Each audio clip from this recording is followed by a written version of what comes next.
यशेमदेव हितन्यदायुः स्वस्ति न इन्द्रवृद्धश्रवाः स्वस्ति न पूषा विश्ववेदाः स्वस्ति नक्षत्रनेमिः स्वस्ति न बृहस्पतिर्दधातु।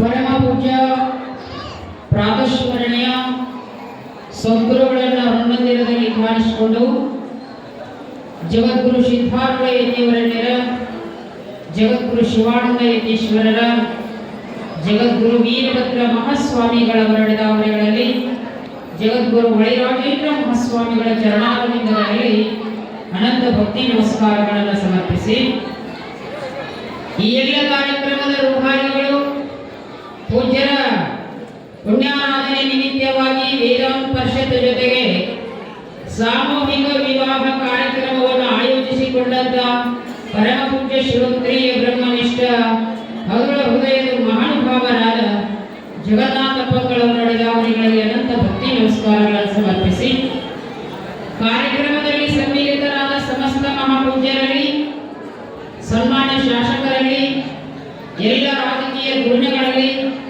ಎಲ್ಲ ಹಿರಿಯರಲ್ಲಿ ವಧುವರರಲ್ಲಿ ತಮ್ಮೆಲ್ಲರಲ್ಲಿ ವಂದನೆಗಳು ಶಿವಸ್ವರೂಪಿಗಳೇ. ಬಹಳ ಸುಂದರವಾಗಿರ್ತಕ್ಕಂಥ ಈ ಸಂದರ್ಭದಲ್ಲಿ ಸತಿಪತಿಗಳೊಂದಾದ ಭಕ್ತಿ ಹಿತವಾಗಿರುವುದು ಶಿವಕ್ಕೆ ಸತಿಪತಿಗಳೊಂದಾದ ಭಕ್ತಿ ಅಮೃತದೊಳಗೆ ವಿಷಕರಿಸಿದಂತೆ ಕಾಣ ರಾಮನಾಥ ಅಂತ ತಿಳ್ಕೊಂಡು ದಾಶಮಯ್ಯನವರು ಇದೊಂದು ವಚನವನ್ನು ಹೇಳಿದ. ಇದು ವಿವಾಹ ಸಂಸ್ಕಾರ ಅನ್ನೋದೇನದ ಅಂತಂದ್ರೆ ಪ್ರಪಂಚ ಗೃಹಸ್ಥಾಶ್ರಮಗಳಿಗೆ ಇದೊಂದು ಮಹತ್ತರವಾದಂತಹ ಸಂಸ್ಕಾರ. ಒಂದು ಮನೆಯನ್ನ ಕಟ್ಟಿದ ಅಂದ್ರೆ ಆ ಮನೆ ಆಗಬೇಕಾಗಿತ್ತಂದ್ರೆ ಮನೆಯೊಳಗೆ ಒಬ್ಬ ಹೆಣ್ಣು ಮಗಳಿರ್ಬೇಕಾಗ್ತದೆ. ಗೃಹಿಣಿ ಗೃಹ ಮುಚ್ಚತೆ ಮನೆಯಾಗಬೇಕಾಗಿತ್ತು ಅಂದ್ರೆ ಮನೆಯೊಳಗ ಗೃಹಿಣಿ ಹೇಗಿರ್ಬೇಕಾಗ್ತೈತೋ ಅಂದ್ರೆ ಅದು ಮನೆ ಅನಿಸ್ಕೋತಾರೆ. ವಿವಾಹ ಅನ್ನೋದು ಶ್ರೇಷ್ಠವಾದ ಸಂಸ್ಕಾರ. ಗೃಹಸ್ಥಾಶ್ರಮದಲ್ಲಿ ನೇಮ ಹೀಗದ ಯಾವುದಾದರೂ ಪೂಜಾ ಮಾಡಬೇಕಾಗಿತ್ತಂದ್ರೆ ಪುರುಷ ಒಬ್ಬನ ಪೂಜಾ ಮಾಡಿದ ದೇವತೆಗಳಿಗೆ ಸಲ್ಲೋದಿಲ್ಲ. ವಾಮಭಾಗದಲ್ಲಿ ಯಾರಿರ್ಬೇಕಾಗ್ತದಂದ್ರೆ ಹೆಂಡತಿ ಇರ್ಬೇಕಾಗ್ತದೆ. ರಾಮಚಂದ್ರ ಪ್ರಭು ಸೇತುವೆಯನ್ನು ಕಟ್ಟಬೇಕಾಗಿತ್ತು. ಸ್ವಲ್ಪ ಲಕ್ಷ ಕೊಡ್ರಿ ಗೊತ್ತಾಗ್ತದೆ. ರಾಮಚಂದ್ರ ಪ್ರಭು ಲಂಕೆಗೆ ಸೇತುವೆಯನ್ನು ಕಟ್ಟುವ ಸಂದರ್ಭದಲ್ಲಿ ಅದನ್ನು ಪೂಜಾ ಮಾಡಬೇಕು. ಕಟ್ಟಡ ಮಾಡಬೇಕಾದ್ರೆ ಪೂಜಾ ಮಾಡಬೇಕಲ್ಲ. ಭೂಮಿಯ ಪರವಣಿಗೆ ತಗೋಬೇಕು ದೇವಾನುಗಳಿಂದ. ನಾನು ನಿನ್ನ ಮೇಲೆ ಒಂದು ಸೇತುವೆಯನ್ನು ಕಟ್ಟುತ್ತಾ ಇದ್ದೇನೆ, ಅದು ಸುಭದ್ರವಾಗಿ ಸದೃಢವಾಗಿ ಸುರಕ್ಷಿತವಾಗಿ ಮುಗಿಬೇಕಾಗಿತ್ತಂದ್ರೆ ಹೇ ಪೃಥ್ವಿ ದೇವತೆ ನಿನ್ನ ಕೃಪೆ ಮಾಡುವಂತ ಪೂಜಾ ಮಾಡಬೇಕಾದ್ರೆ ರಾಮನು ಗ್ರಸ್ತನಾಗಿರೋದ್ರಿಂದ ಪೂಜಾಕ ಅಣಿ ಮಾಡಿದರು. ಆಗ ಪುರೋಹಿತ ಹೇಳ್ತಾ ಇದ್ದಾನೆ, ನೋಡೋ ರಾಮ, ನೀನೊಬ್ಬ ಗ್ರಸ್ತ, ನೀನಷ್ಟೇ ಪೂಜೆ ಮಾಡಕ್ ಬರಂಗಿಲ್ಲ. ನೀ ಒಬ್ಬನೇ ಪೂಜೆ ಮಾಡಿದ್ರೆ ಏನಾಗೋದಿಲ್ಲ ಅಂದ್ರೆ ಪೂಜಾ ಸಿದ್ಧಿ ಆಗೋದಿಲ್ಲ. ಗ್ರಸ್ತನ ಧರ್ಮ ಹಿಂಗದ, ವಾಮಭಾಗದಲ್ಲಿ ಹೆಂಡತಿ ಇರಬೇಕು ಅಂತ ಹೇಳಿದಾಗ ಆಗ ಸೀತಾ ಮಾತೆಯನ್ನ ರಾವಣ ಕಳಿಸಿಕೊಟ್ಟಂತ ಪೂಜಾ ಮುಗಿದನ. ಎಷ್ಟು ಮುಖ್ಯ ಸಂಸ್ಕಾರ ಅನ್ನೋದು. ವಿಶೇಷವಾಗಿ ಪುರುಷನ ಮೇಲೆ ಬಹಳಷ್ಟು ಭಾರ ಇರ್ತಾವ, ಹೆಣ್ಣು ಮಗಳ ಮೇಲೆ ಭಾರ ಕಡಿಮೆ. ತವ್ರ ಮನೆ ಬಿಟ್ಟು ಗಂಡನ ಮನೆಗೆ ಹೋಗಿ ತವ್ರ ಮನೆಯಾಗ ಹೆಂಗ ನಡ್ಕೋತಿದ್ದೋ ಹಂಗ ಗಂಡನ ಮನೆಯಾಗ ನಡೆದು ಬಿಟ್ರೆ ಸಾಕು, ಆಕೆ ಜೀವನ ಏನಾಗ್ತದ ಅಂತಂದ್ರೆ ಯಶಸ್ವಿಯಾಗಿ ಹೋಗ್ತದೆ. ಆದ್ರೆ ಗಣಮನ ಲಗ್ನ ಜವಾಬ್ದಾರಿ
ನಿಮ್ಗೆ ಹೆಣ್ಣ ಸಿಗೋದು ಭಾಳ ಮಂದಿಗೆ ನೋಡಿಲ್ಲ, ಒಂದೊಂದು 30, 40, 50 ಹಿಂಗೆ ಅದಾವ.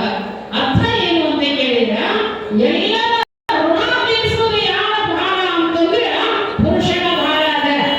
ನಾಯಿ ಕಣ್ಣಿಗೆ ಹಾಕಿಸಲಾರ್ದಂಗ ಏನು ತ್ರಾಸ ಆದ್ರೂ ಕೂಡ ನೀನ ತ್ರಾಸ ಮಾಡ್ಕೋಬೇಕು, ನೀನ ತಡ್ಕೋಬೇಕು.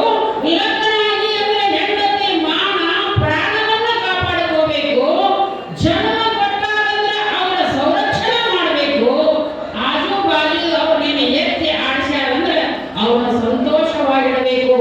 ಜವಾಬ್ದಾರಿ ಹುಡುಗನಿಗೆ ಯಾವಾಗ ಬಾಳ ಬೀಳ್ತೈತಿ ಅಂದ್ರೆ ಲಗ್ನ ಆದ್ಮೇಲೆ ಬಾಳ ಬೀಳ್ತದೆ. ಮೊದಲ ಏಕಮ್ಮ ನೀರು ತರುವ ಅಂದ್ರೆ ನಂದೇ ನೀರು ಅನ್ನೋದು ನಾ ಯಾಕೆ ನೀರು ಅಂತನಿಲ್ಲ, ನಂದೇ ನೀರು ಅನ್ನೋದು ತೊಗೊಂಬಾರ ನೀರು ಅಂತ.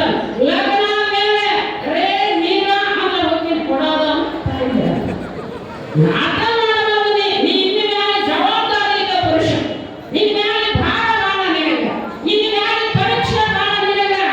ಲಗ್ನ ಆಗುತ್ತಲ್ಲ ಪರೀಕ್ಷೆ ಇಲ್ರಿ, ಲಗ್ನ ಆದ್ಮೇಲೆ ಪರೀಕ್ಷೆ ಶುರುವಾಗ್ತಾವ ನೋಡು. ಅದಕ್ಕೆ ಮಂತ್ರ ಅನ್ನುವಾಗ ಸಾವಧಾನ್ ಅಂತಾರು. ಸಮೂರ್ತೆ ಸಾವಧಾನ್, ಸುಲಗ್ನೆ ಸಾವಧಾನ್. ಸಾವಧಾನ ಸಮಾಧಾನದಿಂದ ಹೋಗ್ರಿ ಅಂತ ಎಲ್ಲಿ ಬರ್ತಿರ್ತಾರೆ ನೋಡಿರಿ. ಟಿಶಿ ಮ್ಯಾಗ ಒಂದು 2 ಗಾಡಿ ಎಲ್ಲರೂ ಕೊಟ್ಟು ಮ್ಯಾಗ ಒಂದು ರುಂಡ ಇಟ್ಟು ತಳಗ ಸಮಾಧಾನ ಅಂತ ಬರ್ದಿರ್ತಾರೆ. ಕಡಿಮೆ ಇದ್ದಲ್ಲಿ ಸಮಾಧಾನ ಹೋಗ್ರಿ, ಎತ್ತಾಗರೆ ಗಡಬಡ ಮಾಡಿದ್ರಿ ನೀವು 3 ಟೈಮ್ ಇಲ್ಲ ಅಂತ ಬರ್ದಿರ್ತಾರ. ಮನುಷ್ಯನೇ ಇನ್ನು ಮೇಲೆ ನಿನಗೆ ಜವಾಬ್ದಾರಿ ಬಾಳ, ನೀ ಪ್ರತಿಜ್ಞೆ ಮಾಡಿ ಇವತ್ತು. ಉಳಿದವ್ರು ಏನ್ರಿ ಯಾಕೆ ಮಾಡೋದ್ರಾಗ ಇದೇನು 7 ಮಂದಿ ಕುಡಿಯಲ್ಲ ಪ್ರತಿಜ್ಞೆ ಮಾಡು. ಏನಂತ? ನನ್ನ ಪ್ರಾಣ ಹೋಗಿ ರಾಮಪ್ರಭು ಹೇಳಿದ ರಘುಕುಲ ರೀತಿ ಸದಾ ಚಲಿ ಆಯಿ ಹೈ ಪ್ರಾಣ ಜಾಯ ಪರ ವಚನ ನ ಜಾಯ. ನೀವು ಇವತ್ತಿನ ಮಾತು ಕೊಟ್ಟು ಹೋಗಿರಲ್ಲ, ನಿಮ್ಮ ಅವ್ವ ಅಪ್ಪನ ಚಂದ ಜಪಾನ ಮಾಡ್ಕೋಬೇಕು.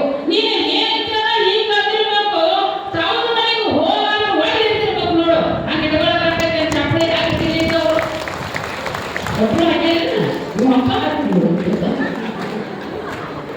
ಒಬ್ರು ಹಾಕಬೇಕು ಹೋಗುತ್ತೆ. ಏನ್ ಮಾಡ್ಬೇಕು? ಅವ್ರನ್ನ ಪ್ರೀತಿ ಪಡಬೇಕು. ಅವ್ವ ಅಪ್ಪಗೆ ಹ್ಯಾಂಗ ನೋಡ್ಕೋಬೇಕು ಅಂತಂದ್ರ ನಿಮ್ಮ ತಾಯಿ ತಂದೆ ಯಾವ 1 ಕಿಲೋ ಬಂಗಾರ ಹಾಕ್ರಿ ಅಂತ ಯಾವ ಬೆಳಗಿನ ಅವ್ರ ಮಕ್ಕಳು ಕುಂತ್ಕೊಂಡ ಯವ್ವ ನೀ ಊಟ ಮಾಡಿ ಇಲ್ಲ, ನೀ ಗುಳಿಗೆ ತಂದು ಕೊಟ್ಟಾಳಿ ನಿನಗ, ನಿನಗ ಊಟ ಚಲೋ ತಂದು ಕೊಟ್ಟಾಳಿ ನಿನ್ ಸೊಸಿ ಇಷ್ಟ ಕೇಳ ಏನಂತಮ್ಮ ಸೊಸಿ ಅಲ್ಲ ನನ್ನ ಮಗಳಿದ್ದಂಗ ಆಕೆ ಮ್ಯಾಗ ವಿಶ್ವಾಸ ಮಾಡಿ ಅಂತ ನಿಮ್ಮವ್ವ. ಮತ್ತು ನೀ ಎಲ್ಲರ ಹೋಗುವಾಗ ಒಮ್ಮೆ ಬರುವಾಗ ಒಮ್ಮೆ ಏನು ಹಕ್ಕಿಯ ತಮ್ಮ ಅಂದ್ರೆ ನಿನ್ನೊಂದು ಕಿರಿಕಿರಿ ನೋಡು. ಏನು ಹೋಗುವಾಗ ಹೋಗಿ ಬರುವಾಗ ಹೋಗಿ ಹೀಗಾಗಿ ಏನಾಗೋದಿಲ್ಲ, ಸಂಚ ಆಗೋದಿಲ್ಲ. ಏನ್ ಬೇಕು ಅಂತಂದ್ರೆ ತಂದೆ ತಾಯಿಯನ್ನ ಚೆನ್ನಾಗಿ ಜೋಪಾನ ಮಾಡ್ಕೋಬೇಕು, ಹೆಂಡತಿಯ ಕಣ್ಣೀರು ಬರೆಸಲಾರ್ದಂಗ ನೋಡ್ಕೋಬೇಕು. ಇಷ್ಟು ಜವಾಬ್ದಾರಿಯುತವಾಗಿ ನೀ ಕೆಲಸ ಮಾಡಾಕ ಏನಾಗಬೇಕಂದ್ರೆ ತಯಾರಾಗಬೇಕು. ಇಷ್ಟು ತಯಾರಾಗಬೇಕಂದ್ರೆ ದೇಹ ತಯಾರಾಗೋದಿಲ್ಲ, ನಿನ್ನ ಮನಸ್ಸಿನಿಂದ ತಯಾರಾಗಂದ್ರೆ ಜಾಣನು ಲೌಕಿಕ ಪರಮಾರ್ಥವೆರಡನ್ನು ಮಾನವರು ಕೂಡಿ ನಡೆಸುತ್ತೀರಿತು. ಹೀಗೆ ನೀ ತಯಾರಾದ್ರೆ ಸಂಸಾರ ನಿನಗೆ ಅನಿಸ್ತೇ ಇಲ್ಲ, ನಿನಗ ಸಂಸಾರ ಅನ್ಸುತ್ತದೆ.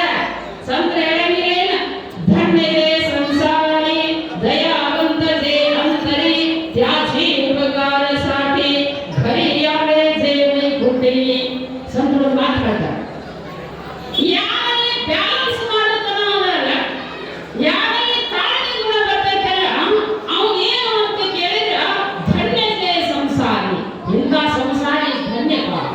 ತ್ಯಾಜಿ ಉಪಕಾರ ಸಾಟಿ. ಹೀಗೆ ಎಲ್ಲವೂ ಬ್ಯಾಲೆನ್ಸ್ ಮಾಡ್ಕೊಂಡು ಹೋಗುವಂತ ಸಂಸಾರಿಯನ್ನ ನೋಡಿ ಪರಮಾತ್ಮ ಅವನು ಹುಡುಕೋತ ಅವನು ಮನೆ ಕೊಡ್ತಾನಂತೋಳು. ಇಂಥ ಸಂಸಾರ ನಾವು ಮಾಡ್ಬೇಕು, ದೇವ ಸಂಸಾರ ನಾವು ಮಾಡಬೇಕು, ಭಗವತ್ ಸಂಸಾರ ನಾವು ಮಾಡಬೇಕು. ಎಲ್ಲರಲ್ಲಿ ಪ್ರೀತಿಯನ್ನ ಹಂಚು. ಏನು ಒಂದು 1000 ವರ್ಷ ಯಾರು ಬದುಕ್ತೇವೆ? 1000 ವರ್ಷ ಬದುಕ್ತೇವೆ. 100 ವರ್ಷದಾಗ ಹೆಚ್ಚ ಕಡಿಮೆ, 60-70 ವರ್ಷದಾಗ ಹೆಚ್ಚ ಕಡಿಮೆ. ಯಾವಾಗ ಏನ್ ಬರ್ತದೆ ಗೊತ್ತಿಲ್ಲ. ಇದ್ದಷ್ಟು ದಿನ ಒಂದು ಮೇಲೆ ಬತ್ತಿ ಹಚ್ಚಿದೀವಿ ಅಂದ್ರೆ ಎಲ್ಲರಿಗೂ ಬೆಳಕು ಕೊಟ್ಟು ಇಲ್ಲದಂಗ ಆಗ್ತದೆ. ಒಂದು ಕರ್ಪೂರ ಹಚ್ಚಿಟ್ರಿ ಅಂದ್ರೆ ಸುವಾಸನೆಯ